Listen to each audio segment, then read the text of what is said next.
Welcome to Fight News Now Extra. I'm John Pollock alongside John Ramdeen and Robin Black. It is a very quiet weekend for mixed martial arts, but it does give us a chance to look at what we have in store for the rest of the year from the UFC. I believe they have about 56 more cards before we welcome in 2015. But they have 900 more. And that'll be a brand new year of 900 cards. But we look at December the 6th, a very loaded pay-per-view by UFC standards, 2 championship fights, the rematch between Robbie Lawler challenging Johnny Hendricks, many people's fight of the year for 2014 already, as well as the lightweight championship. We haven't seen Anthony Pettis fight since he won the title all the way back in August of 2013, taking on Gilbert Melendez.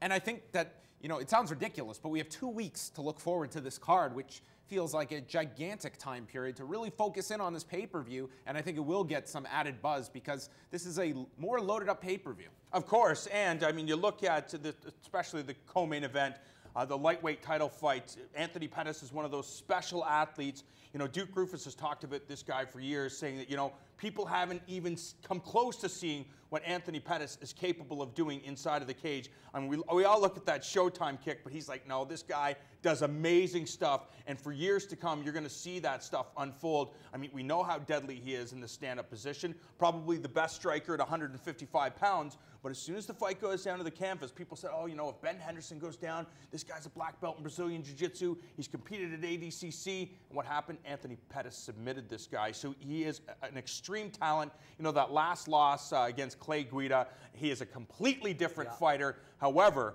if Gilbert Melendez manages to get this fight down to the ground, this dude is ridiculous on top. He's not just going to be, you know, content to stay there. He is going to smash his way to a victory because El Nino is known for that. No, it's a great fight. I love it. This, to me, is the main event, and I'm really excited about the main event. But, you know, I watched Anthony Pettis when we went to that seminar with him, and we talked with him, and we interviewed him and stuff in Montreal. The Paradise, year and a half, the Paradise Warrior Retreat. And I watched him train on the bag, and I've been in the room with some of the best fighters in the world, and he was the smoothest and the most efficient and the most economical and the most explosive. He was the best of almost everything I'd ever seen, just watching the movements of him, ever. So a man is not a punching bag, but it is representative to his peak of skill. And when he performs, it's shocking. But Melendez is at the top level of drive, of heart, of grit, of desire, and of tenacity. Those things are just as real as technical skills. And when you put them together, that's often, for me, the most interesting fights. When you look at this fight being pushed off for as long as it had, you wanted to install Pettis and Melendez as coaches for the current season of The Ultimate Fighter. I'm hearing almost no talk of this current season of The Ultimate Fighter. It's happening. We know it's going on right now. It's going to crown a champion. I watch it each week. I don't know if I'm the only one.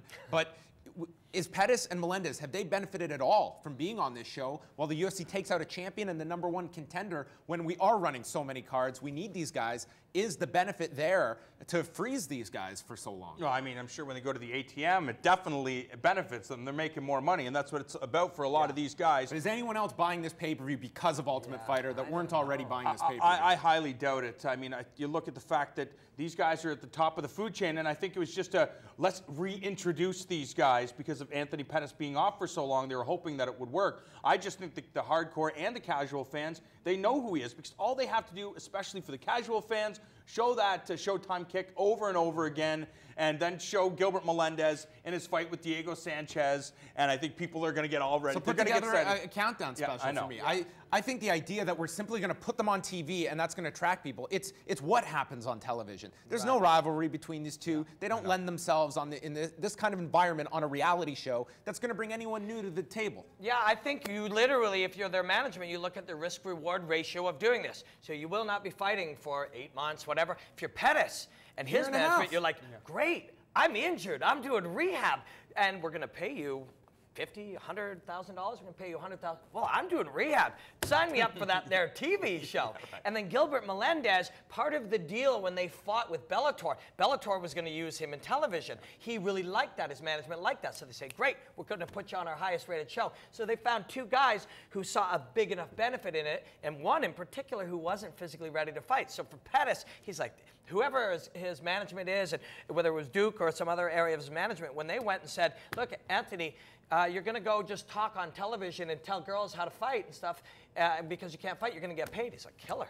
Yeah, sign me up for that. And then on top of that, Duke gets paid, and Sergio gets paid, and Jake Shields gets paid, so they can spread the wealth as well. You look at this show, and watching this each week, it seems like the most miserable house to be a part of if you're one of these female fighters. Just, it seems so dramatic with all the infighting in the house.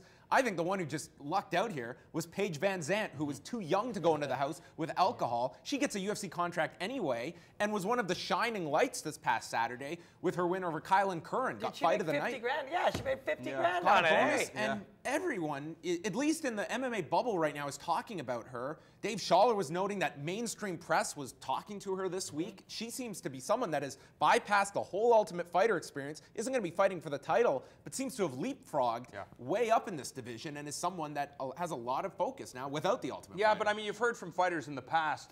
You asked Nathan Diaz, would you do the Ultimate Fighter again? He's like, no way. There's no ifs, ands, or buts about it. I don't know any fighters that ever said, I would love to do that again. Elias Theodoro said, oh, I loved it. It was great. Sign me up. I'll do it 10 more weeks. And I will guarantee you some of these girls will. The one thing that, and I mean, we're immersed in this. This is our job, but in our spare time, we're still on these boards and because there's something wrong with us. But on all of that, when you absorb all the media, the reason people don't like this show is these girls are too desperate for attention.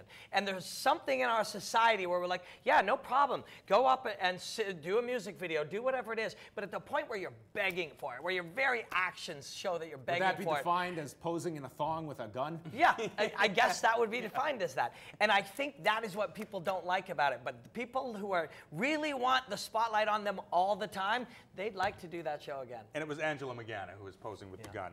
Just to make your Google search easier, folks. Well, Paige Van Zandt is going to be on the MMA Report where the real spotlight is, and you can catch that on FightNetwork.com this week. For Robin Black, John Ramdeen, I'm John Pollock. More Fight News Now Extra is coming your way.